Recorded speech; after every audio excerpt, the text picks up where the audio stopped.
Se você acessou o nosso canal é porque você quer um conteúdo de qualidade. Então chega mais e fica à vontade, está no ar Resistência Podcast. Resistência Podcast. Sempre com entrevistas exclusivas, convidados especiais, discussões de artigos e muito mais sobre todo o esporte de endurance. Resistência Podcast. Apresentação, professor Sandro Rodrigues. Resistência Podcast. Salve, salve amigos do Resistência Podcast. Estamos de volta para mais um episódio da terceira temporada, um episódio bem legal, que há muito tempo eu procurava algum profissional da área, alguém que conhecesse o assunto, mas que tivesse o nosso perfil, o perfil do podcast, né? De ser uma coisa mais informal, com muita ciência, mas que vivenciasse o assunto discutido tanto na teoria quanto na prática, né? E me veio à luz um grande amigo, um grande profissional, um cara que estuda e que é da prática e que tenho admiração como profissional, como pessoa. E eu falei, como que eu não pensei no Rafa antes, cara, para falar sobre isso, né? Porque ele foi mais do que vivenciou, estudar na prática, né? Ele vivencia, vamos começar aqui, uns piripaque, né? Quando o pessoal fala piripaque, eu fico louco, né? Então, assim, o tema de hoje é para falar sobre o coração, né? E o coração do atleta, mais especificamente, mas entender muito essa máquina, que é a máquina central, né? Que a gente quer desenvolvê-la, mas que muitas vezes, para algumas pessoas, acha que ela pode privar a gente da prática esportiva, por exemplo. Então, assim, no intuito de seguir o conceito do podcast, de falar uma linguagem simples, porque os nossos ouvintes não são só professores, técnicos da área, mas são também os corredores, usuários, que são engenheiros, advogados, padeiros, né? Então, simplificar o conceito. Seja muito bem-vindo, Rafa Baroni, meu irmão querido do coração. Obrigado, Sandrão. Eu sei que você faz um curso no INCOR, mas você estuda desde sempre, ameaçou entrar no mestrado lá na Unicamp, e você optou aí... Bateu na trave. Exatamente, você escolheu bater na trave, né? Você migrou para o outro lado da sua carreira, e a gente sempre aprende com tudo, mas eu nunca duvidei do carinho que eu sinto por você, do respeito, da admiração, e agora eu fico feliz de você estudar isso, cara. Já falei demais, fica à vontade, começa se apresentando, que você foi ex-atleta profissional também, então fala um pouco a sua capivara rapidinho, para a gente fazer esse assunto legal, começar a falar do nosso coração, da nossa máquina central. Obrigado, irmão. Não, obrigado a você, Sandrão. Agradeço o convite, lisonjeado estar aqui, ainda mais participando do podcast, junto de um cara que sempre me incentivou, me incentiva até hoje, é um dos responsáveis por esse amor todo pela educação física, né, que eu tenho, já venho, como você falou, do histórico do esporte, mas o atleta, ele acha que ele sabe, né, alguma coisa de esporte por praticar, mas ele só vai ver que não sabe nada mesmo na hora que ele entra na faculdade, e aí despertou a paixão a mesma por conta da convivência com pessoas como você, né? Então, eu fui atleta de alto rendimento a vida toda, dos 12 aos 28 anos. Fui atleta de voleibol, né? Na modalidade de voleibol. E sempre fui aquele atleta, o conhecido atleta cabeção, né? O cara que sempre treinou pra caramba, que sempre achou que era necessário ter o limite sempre, né? Extrapolado e tal. E fui desse perfil. Você falou que eu vivencio na prática aí os famosos pilipaque, né? Muito do que acontece comigo hoje vem do reflexo desse tempo, né? De atleta. Pode acontecer, não é que acontece sempre, mas com algumas pessoas determinadas pode acontecer, e no meu caso foi. E isso foi uma das coisas também que me impulsionou a estudar mais sobre esse assunto desde a faculdade. Eu já gostava de fisiologia cardíaca, na faculdade a gente tem uma apresentação mais básica ali, né, do que é pela fisiologia geral, mas foi uma coisa que sempre me chamou a atenção e eu resolvi me aprofundar agora também participando desse curso da USP, né, de treinamento para cardiopata. Legal. Pode falar. Legal, Rafa, legal. Então, antes da gente aprofundar no assunto, é legal você ser bem rápido e breve aí, porque a gente tem mais tempo para discutir o assunto que realmente interessa. Mas eu não posso deixar de falar uma coisa, que a gente tem que ter hoje em dia, tem que ter dedos para falar de tudo, né? Então vamos tomar um pouco de cuidado, mas eu queria que você me ajudasse a entender, cara, uma coisa acho que a gente nunca falou lá, a gente brinca, cara, mas eu que trabalhei com atletas, né, e principalmente com atleta de futebol, cara, o cara do vôlei é diferente, Rafa. Eu não sei se... É lógico que todo tem as exceções. Eu conheço atletas que trabalharam comigo de futebol, porra, que se tornaram excelentes profissionais, que se interessaram. porque tinha a Bolsa Atleta normalmente nesses clubes, né, no futsal que eu trabalho, mas assim, Sim. de verdade, cara, a gente tinha que contar no dedo, e a minoria dos atletas de futsal e futebol que eu trabalhei, que valorizavam essa bolsa, que realmente iam à faculdade para entender, e assim, até pela seleção, como a gente se conheceu, né, na academia que eu fui diretor, que Sim. você foi selecionado, quanta gente do vôlei chegou e essas pessoas são diferentes. Você concorda com isso? E por que isso, Rafa? Ah, Sandrão, eu acho que assim, eu vejo isso também, não é puxar sardinha, né? Para a turma do vôlei que eu fui, mas eu acho que o vôlei ele é um esporte que ele traz muito isso, assim, é um esporte, como todo esporte coletivo é, mas o vôlei é um esporte muito dinâmico. Você não tem domínio da bola, né? Você precisa só ter contato. Então é uma coisa que faz você trabalhar o cognitivo o tempo todo. O nosso cognitivo, assim como o corpo, ele tem que ser treinado. Então, eu acho que muito isso vem do esporte também, do fato de você estar sempre trabalhando com a cabeça. É um jogo que, se você não pensa, você não joga. Então, você tem que estar com essa atividade ali pensando o tempo inteiro. Então, talvez o atleta do vôlei ele traga isso, porque ele precisa entender as coisas de uma maneira muito rápida, né? Porque dura ali milésimos de segundo uma jogada, ou quando dá um rally, no máximo, não chega a durar um segundo, né? Já teve até estudo, jogo de 5 sets, a bola fica em contato mesmo com os jogadores, não dá 5 segundos o jogo todo.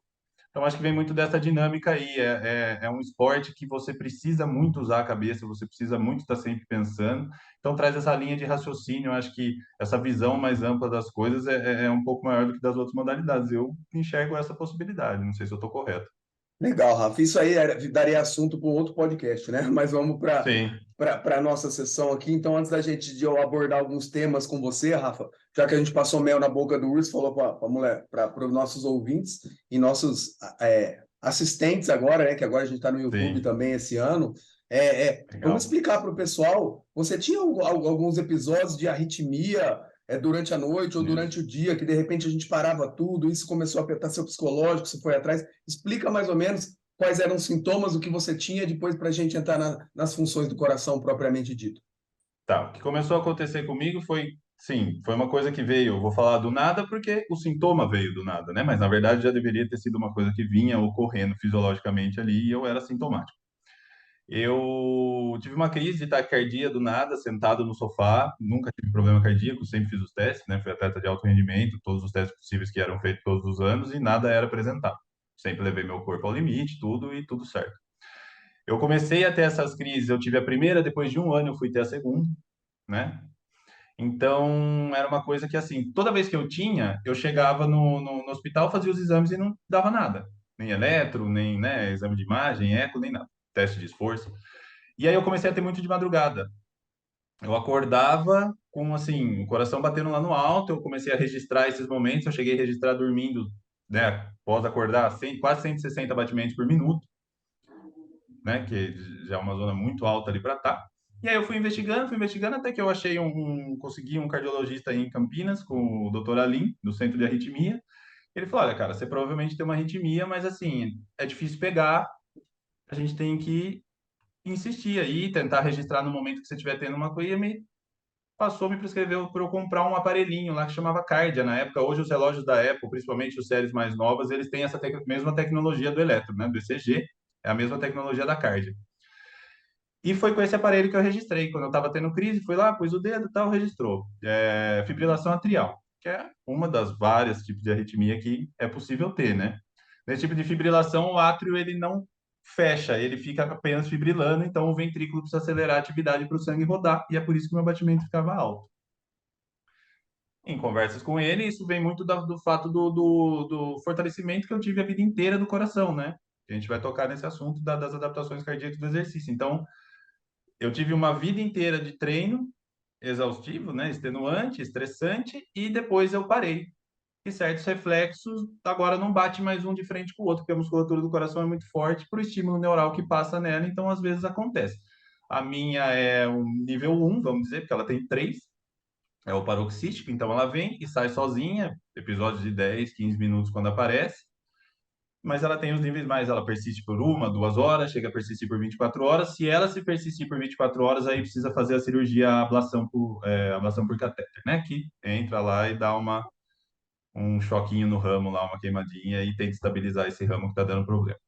Legal, Rafa. Antes de você literalmente matar os nossos ouvintes do coração, vamos agora com essa notícia que tem gente que, como a Tati, já vai desligar o podcast agora, e tem gente Não como a quer gente ouvir? que vai querer ouvir até o agora e vai querer ouvir até o final e ver sangue. Sim, Brincadeiras à parte, vamos começar então do começo, né? Talvez falando um pouco da anatomia e da própria função do coração. Começa descomplicando para depois a gente ser um pouquinho mais técnico, até para tá, falar para os nossos corredores, ciclistas, triatletas ou praticantes e as pessoas que nos seguem aí. Fica à vontade. tá, beleza. O coração, não só para guardar paixões e ranço, né, igual fala hoje, mas o coração, na minha opinião, é o órgão mais importante do corpo. Ele é o que determina o funcionamento dos outros. Ele é uma bomba, alguns consideram como uma, alguns consideram como duas, né, por conta das duas variações de pressão, mas ele é uma bomba com quatro câmaras. Então, em cima ficam os dois átrios, esquerdo e direito, e embaixo os dois ventrículos, né? Pelo lado direito entra o sangue sem oxigênio, vai para o pulmão, ele volta oxigenado e ele pelo lado esquerdo, e o ventrículo esquerdo, que é a maior câmara, é o que joga o sangue oxigenado para o resto do corpo para ter o fluxo, né, corrente aí nos tecidos, né? Ele é responsável por mandar sangue pelo corpo inteiro. É uma bomba extremamente adaptativa, ela se adequa e ela muda de acordo com o que você está fazendo. Se você está em repouso, ele está tranquilo. Se você começa a entrar em atividade, ele tem que acelerar a atividade dele para manter essa demanda do sangue nos órgãos e levar nutriente, oxigênio, enfim, tudo que precisa, né? Então, na minha opinião, tem muita coisa legal do sistema cardiovascular. Isso foi uma das coisas que fez me apaixonar, né? O coração, essa adaptação dele, subsequente os vasos sanguíneos, né? Artérias, essas coisas. A gente tem 97 mil quilômetros de vaso e artéria no corpo. Se a gente for contar nisso, a gente dá 2 voltas e meia na Terra. Então, é um negócio assim, que para mim é muito legal de estudar. É o primeiro órgão que é formado, né, no período embrionário. Então, tudo depois da vida, da formação ali, depois do feto, é de acordo com o funcionamento dele. Então, quanto melhor ele funciona já na formação, melhor a formação do feto. Então, é uma coisa que me chama muita atenção. Assim, eu gosto muito de estudar. Eu acho que é o órgão mais impressionante, assim. Muito legal, Rafa. E assim, qual é assim, uma coisa básica que a gente pensa, não sei se na morfologia, de maneira simples, ou até na fisiologia, basicamente, o que diferencia um coração de atleta, e a gente nem está falando em patologia, nada, né? Então, o que Sim. diferencia um coração de algum praticante de atividade para alguém que não a pratica, por exemplo, tanto benéfica quanto maleficamente, às vezes, se puder falar assim? O coração do atleta, ele não funciona da mesma maneira que o coração de uma pessoa sedentária. A única coisa é que a resposta desse coração ao estresse, ao exercício, enfim, ao momento que você precisa realmente que ele funcione numa intensidade maior, ela é melhor. O exercício, ele traz essa mudança, né? Então, para melhorar, você precisa estressar. Como o exercício traz essa carga de estresse ao coração, ele gera várias adaptações aonde o coração funciona de uma maneira melhor, fazendo menos força até.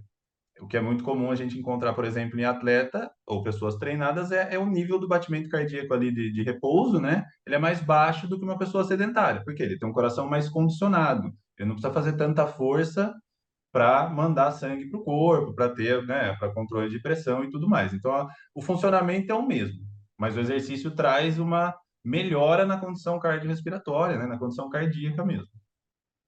A grosso modo, Rafa, talvez para o pessoal que está nos escutando, você concorda ou você acha assim, que então, assim, para fazer o exercício e para ter as respostas adaptativas do exercício, você obriga o seu coração a bater mais para ele bater menos no dia a dia. Então, durante o exercício, Exato. você faz alguma coisa a gente pode fazer uma analogia talvez com a musculação, né, Rafa? Que você faz um Sim. exercício e põe uma carga grande lá para depois seus músculos executarem as funções diárias do dia a dia sem sofrer tanto. A gente pode fazer essa analogia? Explique um pouquinho sobre Pode. isso.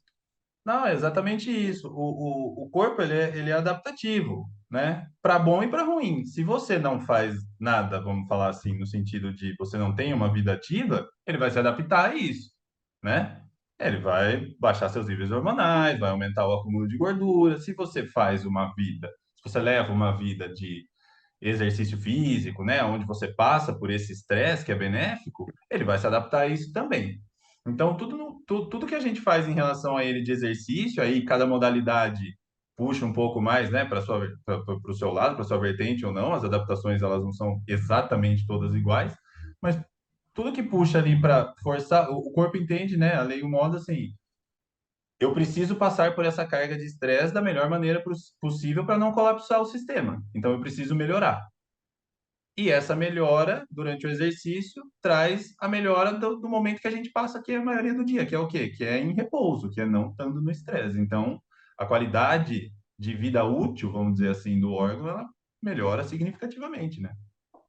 Legal, Rafa. E antes da gente entrar nos tipos de adaptações, né? Eu não sei se o seu a sua fibrilação que você falou, né, que você vivenciava, se parte do mesmo pressuposto do meu, mas para a gente explicar, o cara vai tão condicionando que, como você disse, a ideia é quanto mais condicionado em coração, o seu coração precisa bater menos em repouso. Talvez para o leigo entender, Sim. esses dias eu fui e os atletas de endurance, talvez de ultra endurance, como eu cuido de muitos, né? Então, por exemplo, eu fui trocar de convênio, né? A situação econômica pegou aqui, eu baixei o nível do Normal. meu convênio, eu fui procurar um médico de confiança, eu simplesmente abria o livreto lá, falei, vou marcar nesse cara aqui que é mais perto, né? Aí eu fui Sim. lá, fiz o exame, o cara pediu o eletro, pediu o teste de esforço, as coisas, depois o cara me chamou para conversar, né, em vez de me dar o exame. Falei, "Ih, vem merda por aí, né, cara? Quando te chama, quer Normal. marcar uma consulta, vem para lá. Mas aí, assim, ainda bem que contato com pessoas como você e a gente que gosta de estudar, né? Então a gente não se assusta tanto. E às vezes, igual eu falo, né? Tem, não falando mal, mas já falando, tem profissional ruim em todas as profissões, né? E assim, Qualquer lugar. e o cara me condenou, entendeu? Então, assim, ele falou que eu tinha que parar de fazer exercício, porque meu batimento cardíaco de repouso, ele é 40, 38, 39, né, a hora que eu acordo, assim, durante o sono, ele acho que 27 deu uma batida lá, e ele, tipo assim, mandou eu parar de fazer exercício, cara. E eu fui falando do tipo de estresse que eu falo em relação ao triatlo, e que isso é até Sim. normal, essa bradicardia, precisa saber se ela é patológica, aí você pode explicar para o pessoal o que é bradicardia, é um estímulo dado ao aumento do coração que os atletas são acometidos, e se o seu problema, mesmo estando concomitando em arritmia, também está alusivo ao aumento, por exemplo, do coração. Fala um pouquinho Sim. dessa salada toda que eu falei aí, vai. O fato é o seguinte, claro que a gente tem que estar sempre de olho, né? O coração do atleta ele é melhor condicionado, então é normal que ele tenha um batimento mais baixo mesmo durante o repouso, principalmente depois que acorda, onde as nossas funções estão bem baixas ali por conta do sono, né? Então você tem baixa da pressão, tudo ali, atividade cerebral, atividade elétrica do corpo, então ele baixa mesmo, não tem a necessidade de você estar com o batimento alto dormindo, né? A ideia também não é essa, ele também precisa descansar, então ele diminui o ritmo, porque ele nunca vai parar. É, a minha arritmia em si, ela tem a ver com o fato do tônus, né? Do fortalecimento do músculo cardíaco. Então, durante anos, esse músculo foi trabalhado, foi fortalecido, e o estímulo elétrico que passava por ele para fazer ele contrair, subiu junto com ele o nível. Mas é muito comum, né? Acontece com assim, proporcionalmente, não é a maioria, mas acontece com várias pessoas. E quando você interrompe essa vida intensa de treinamentos, o tônus ele continua forte, porque foram 18, 20 anos de treino intenso. E aí esse estímulo elétrico ele já não passa com a mesma qualidade pelo músculo. E isso atrapalha ali na sinapse, né, que a gente chama, na transição ali elétrica, né? E ele acaba não tendo essa contração.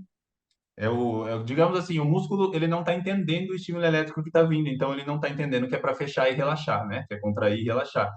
Ele está fibrilando, que é no caso ele vibra mesmo, por isso que chama. Então tem a ver, sim.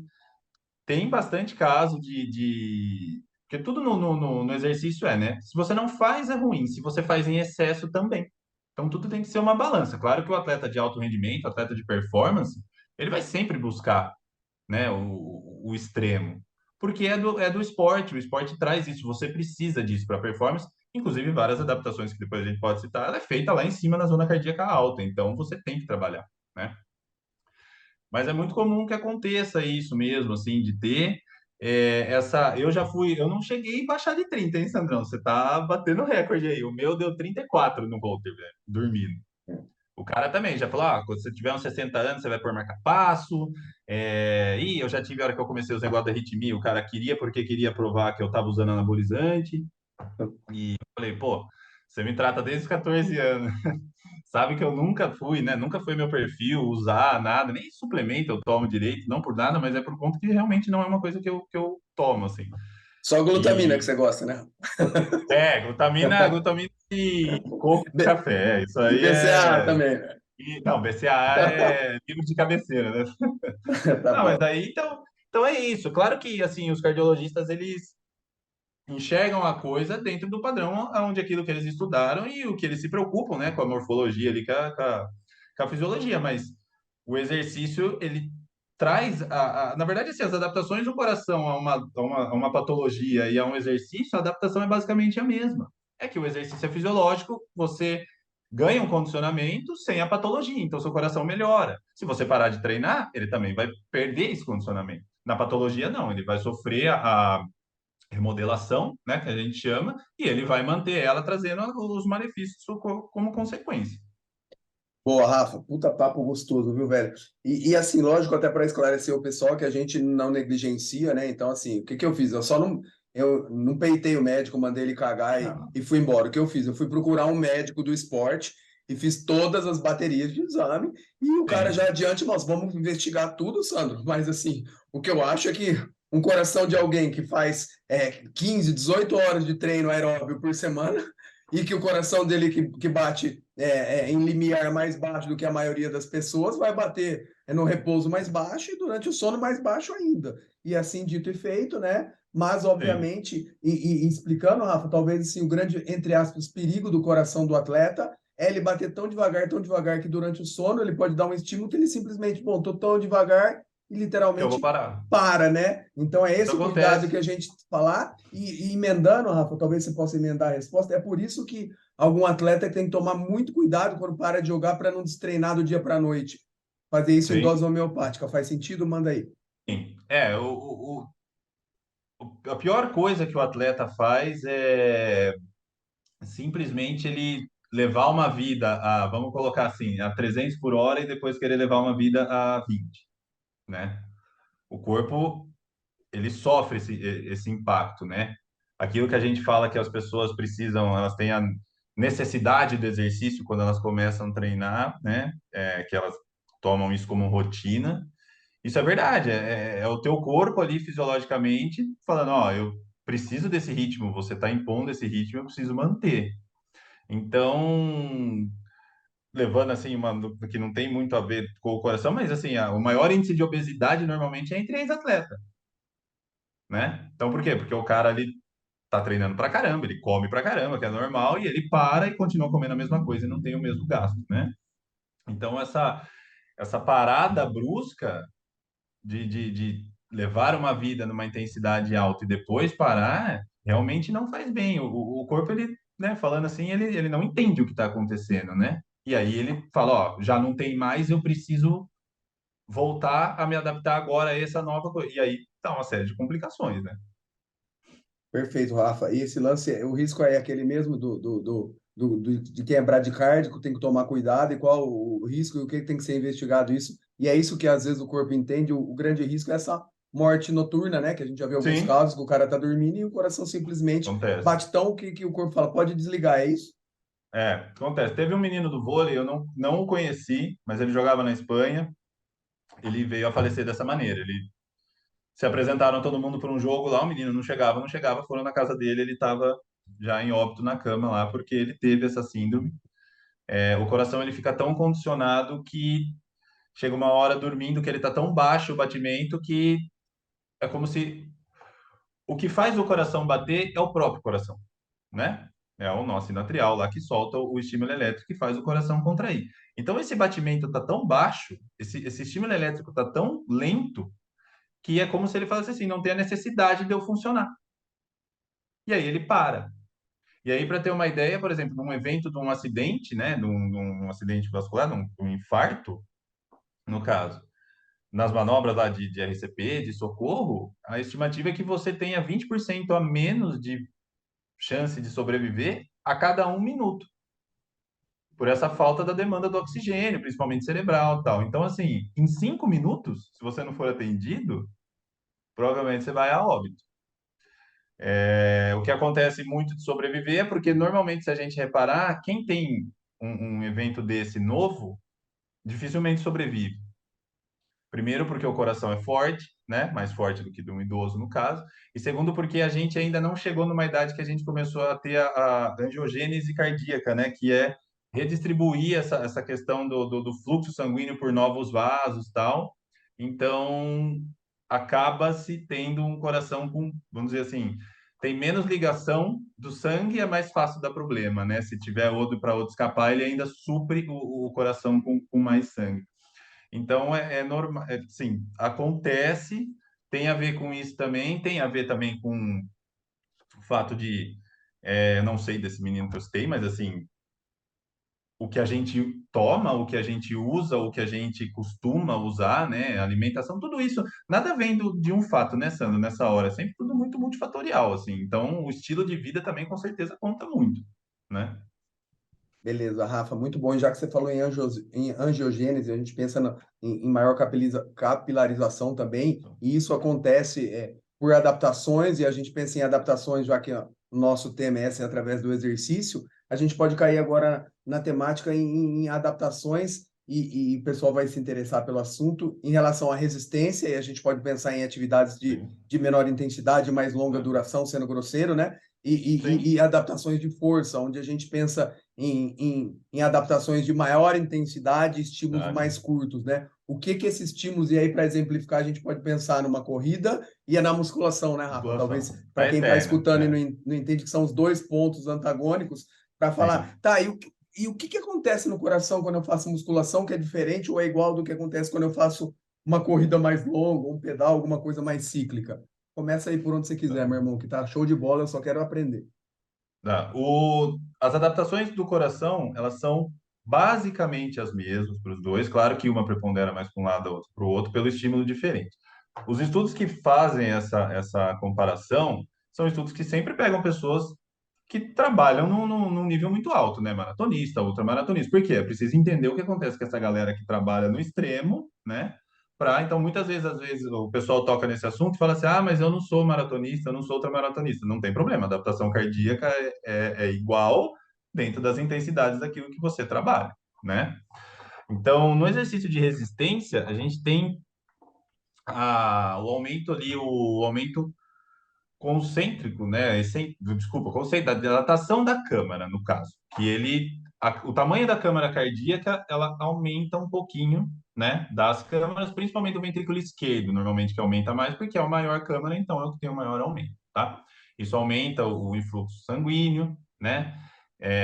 Claro que fortalece também a parede do coração, o músculo, sim, mas o aumento da câmara é um pouco mais significativo. Então, isso melhora a distribuição de sangue pelo corpo, a demanda de oxigênio é maior, porque você tem mais sangue ali fluindo. A resposta do fluxo sanguíneo durante o exercício também, porque a gente sempre fala, quantos litros de sangue tem no corpo? 5.000 ml, a gente põe ali mais ou menos, né? 5 litros. Mas quando você está em exercício, isso vai para 15, 20. Tem atleta que já foi registrado 25, 30. Atleta de ultramaratona, 1.000 ml, né? Que daí é 30 litros de fluxo de sangue ali. Então, se você tem uma câmara maior ali durante o exercício, a quantidade de sangue que entra ali, a quantidade de sangue distribuída também é maior, tem uma oxigenação, um fluxo sanguíneo melhor, né? Do exercício de força, ele também sofre uma adaptaçãozinha ali do tamanho da câmara, mas a mais significativa é na espessura da parede cardíaca. Então, se eu tenho uma câmara desse tamanho e aqui é o músculo, essa parede vai aumentar a espessura. Só que ela vai aumentar um pouquinho para dentro, né? Mais para dentro do que para fora, porque para fora não tem como aumentar pelo lugar que o coração está alojado, né? Está atrás do osso externo, ali no meio do peito, então ele não pode dilatar. Isso até tem uma síndrome, uma patologia que dilata, mas aí é uma patologia, não é um reflexo do exercício. Com esse músculo mais forte, eu vou ter uma contração e um relaxamento mais satisfatório também, né? Vou melhorar a vasoconstrição e tudo mais dos vasos, né? Que é a dilatação o fechamento e abertura dos vasos sanguíneos. Então, vou ter um controle da pressão arterial melhor também, né? Isso falando do músculo.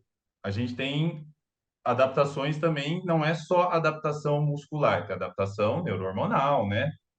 Então, Marcadores que a gente vê se a gente pegar um exame de sangue, como por exemplo, eu coloco os mais relevantes, assim, a troponina, né? Que é uma proteína ali do músculo cardíaco, ela sinaliza bem, ela em alta sinaliza bem o estresse cardíaco. E a BNP, né? Que é uma sigla em inglês, mas é um peptídeo que sinaliza lá no hipotálamo o aumento da pressão.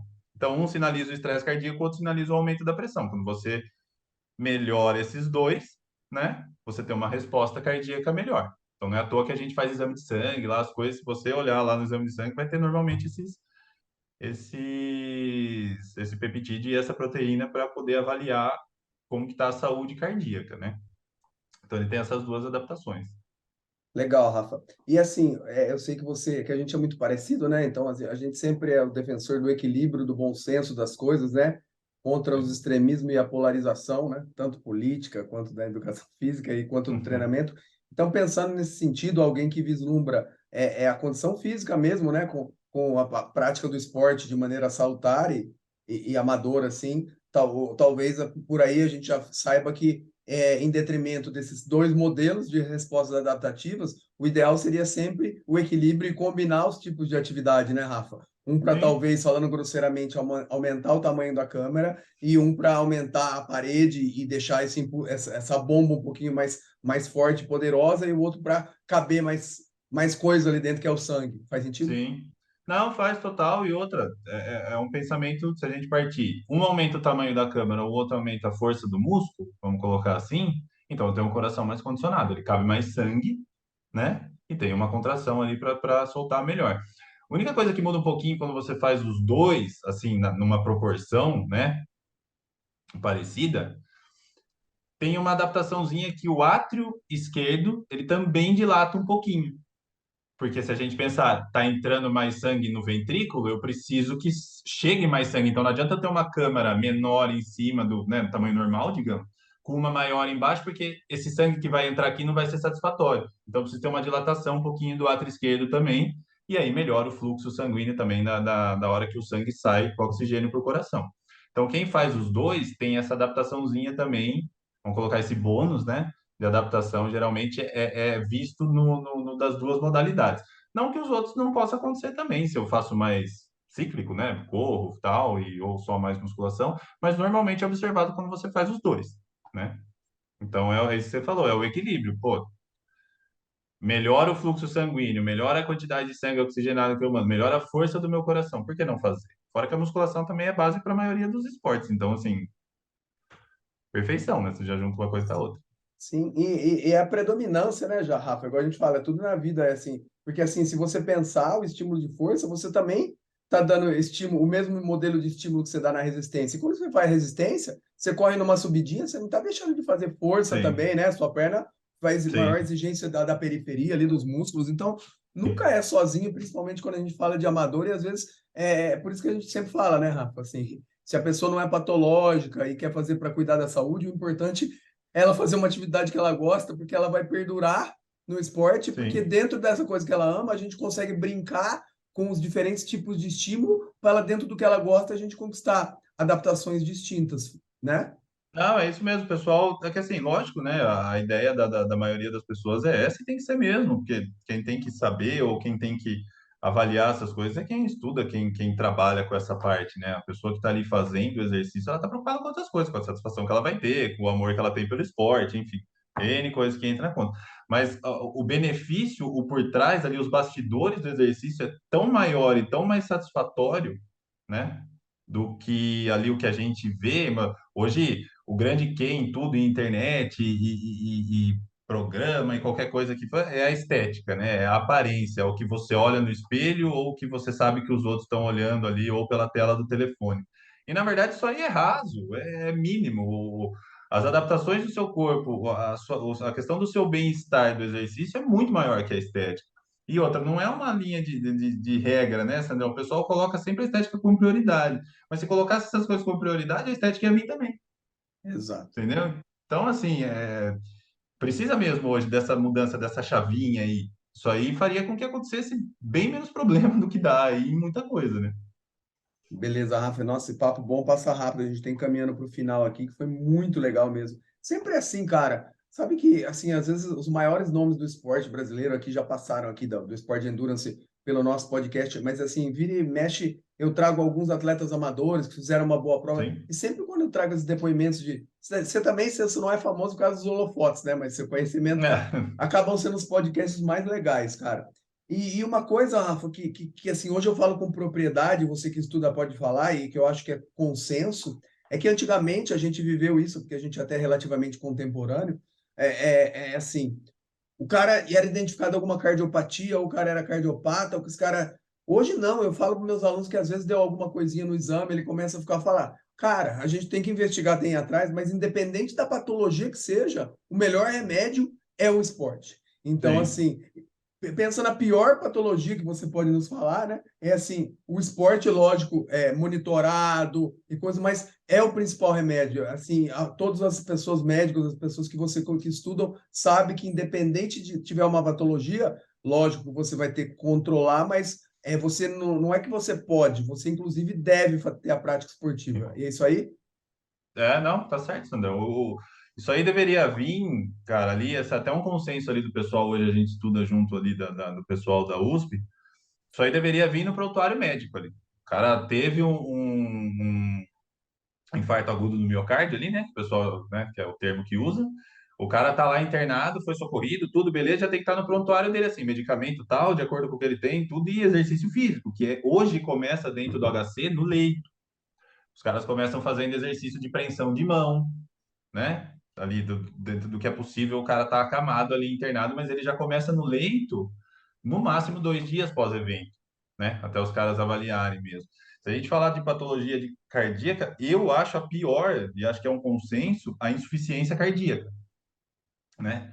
Normalmente, quem tem um quadro de infarto, 30% desenvolve insuficiência, porque aquela região do coração que foi acometida, ela dificilmente vai voltar, ela normalmente não volta ao normal, porque tem modificações não só no músculo cardíaco, mas modificações bioquímicas ali mesmo, que fazem com que ela não tenha mais a mesma funcionalidade.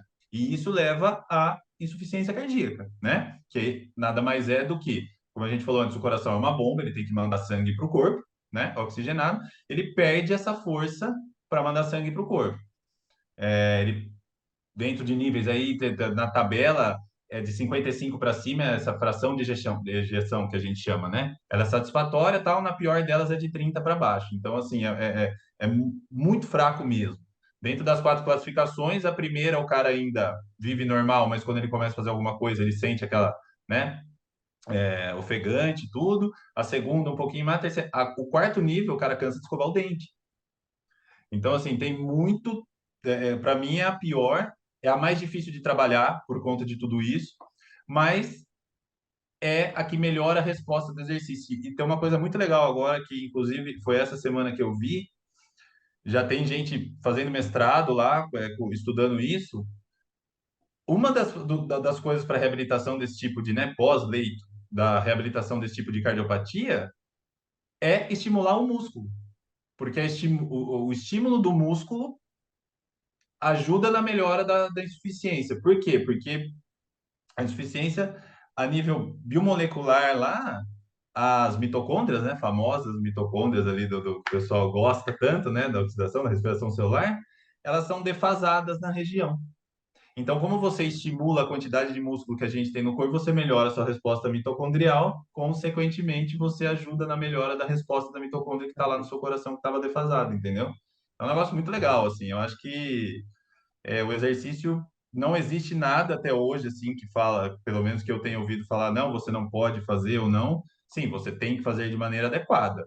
Ok, né? Tudo bem. A gente tem que entender isso aí também, tem que saber que, às vezes, falando da musculação, às vezes os 2 quilinhos que o cara tá pegando lá não é à toa que ele tá fazendo com 2 quilinhos, que não é porque você pôs o pé na musculação que você assinou um termo que tem que ser de 20, 30 quilos para cima, tudo que você for fazer, né? Não é assim que funciona. Então, eu acho que é exatamente isso. A patologia e o exercício, as adaptações são basicamente a mesma, né? E o exercício, só que o exercício fisiológico traz para melhora.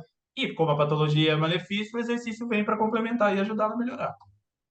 Sensacional, meu amigo Rafa. Ó, eu demorei tanto para trazer alguém para falar dessa temática que eu queria trazer aqui, e eu não podia ser tão assertivo, sabe? Pensei em cardiologistas famosos, amigos que eu tenho, mas você combina com o perfil do podcast, com o que eu falo que teoria sem prática é demagogia e prática sem teoria é Sim, loteria, né?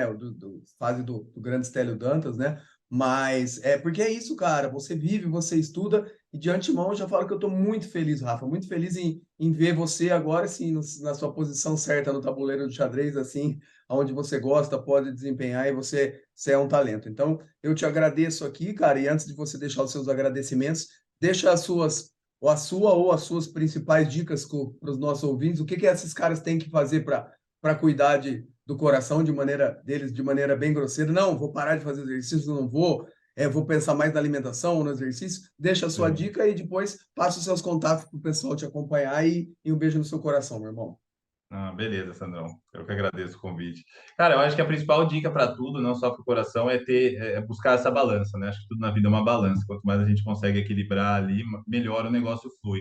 Hoje, a gente vê um monte de dieta maluca, de suplemento ou alimento revolucionário e tal. Eu acho que a grande questão aqui, com esse acesso muito fácil à informação hoje, é você ter um senso crítico.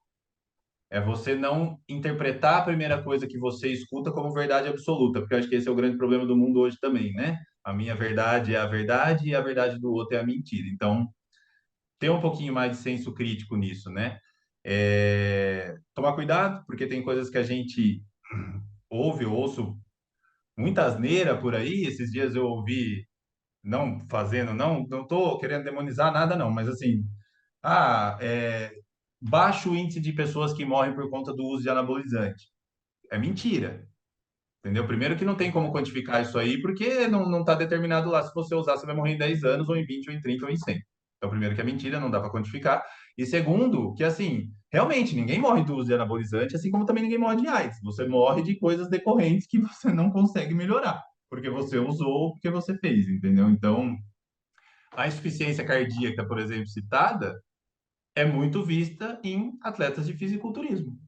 Vários manifestam por conta de adaptações que usam lá pela quantidade exorbitante de esteroide anabólico que é usado. Então, assim, não estou dizendo você quer usar, você quer fazer, fique à vontade, isso é um critério que, assim, hoje a gente já tem informação o suficiente para buscar e tentar entender para tomar uma decisão, né? Mas acho que o conselho maior é esse. Cuidado com o que você pega na mão ali no telefone ou na frente do computador, porque a maquiagem ali é muito bonita. Mas tem que ver depois que tira, né? A hora que acorda, na hora que tá desfilando na frente da tela, né? Então, acho que o maior conselho é esse. Eu agradeço demais. Eu amo falar disso aqui, podia fazer esse podcast, acho que o dia inteiro, que eu ia ficar aqui conversando. E, pô, sempre um prazer conversar com você, Sandra. Como o pessoal te encontra, Rafa, nas redes sociais? Você não é muito ligado nisso, mas Eu as tô meio pessoas paradão. merecem acompanhar e você merece escrever mais, porque você se destaca aonde você vai, pela pessoa que você é, pelo profissional. Então, assim, fala aí para nós e começa a movimentar mais essas redes sociais. Eu tô no Instagram, é Rafa Baroni P, né? De personal. É o jeito mais fácil de me achar. Eu tinha um númerozinho que eu colocava ali antes, que é meu número da sorte, mas o pessoal começou a trazer muito pro lado da política. Achou que eu, que eu defendia um lado, não, então eu tirei. Mas aí tá, Brasilzão. Mas aí tá só Rafa Baroni P. Eu hoje dou aula aqui em Viedo, né? Nas academias aqui. Vou contar aqui em primeira mão, então, Sandrão, que você também não está sabendo, ninguém tá, você vai ser a primeira pessoa que vai saber. Vou trabalhar em Campinas também, provavelmente a partir da semana que vem. Estou numa academia aí em Campinas, ali no Gramado. Vou ficar um período lá. É a academia no E Gramado? na Change. Na Change. Ah, que legal. E aí vou estar também já, sim, meio conversando com os caras, de repente um projeto, alguma coisa para esse lado voltado aí para o treinamento de cardiopata. Vamos ver como é que roda, né? Ainda é muito começo. Vem agora ajudando o pessoal e querendo dividir, né? Tudo que eu acho que estudar é gostoso, poxa, é uma coisa que te motiva, que para quem gosta mesmo, assim, que pega, que te leva para um outro universo, assim. Mas informação boa é informação compartilhada, né? E não de qualquer maneira, compartilhada de maneira direcionada e concreta. Então, assim, quem precisar pode me chamar, fica à vontade e troca ideia. Valeu, Rafael, muito obrigado. Mas eu agora que você mexeu, eu vou encerrar com uma frase aqui, já que o Rafa está ou ficou polido demais, eu sei que ele não é. E para mim, já que a gente tem os atletas, para mim é simples assim. O atleta profissional, já que ele falou de anabolizante, para mim é trapaça. E o atleta amador é burrice e trapaça. Para mim é isso aí. Ah, eu, Vai. sabe que é uma coisa, Sandro, que eu falo, cara? Eu, assim, ó, é igual, sei lá, cigarro, bebida. Você não sabe o que faz de mal? Sabe, hoje todo mundo sabe. Mas a gente também, não adianta querer endeusar uma coisa que não é natural. Se fosse natural seu ter 3.000 de testosterona, você teria, entendeu? Você não precisaria. Se o corpo suportasse isso sempre, você talvez teria. Talvez tenha alguém em alguma condição aí, tem, mas quantas pessoas tem na Terra? Né? Então, assim, tem que pôr um pouquinho de. Acho que é senso crítico, é isso que a gente falou. Tem que ter um pouquinho de senso crítico das coisas, né? A seguir cenas do próximo podcast, ainda bem. Eu queria cutucar a onça com a vara curta aí. Acendeu, né, o pavio aqui. Tchau, Rafa. Ah, Obrigado, meu não, irmão. valeu, Sandrão.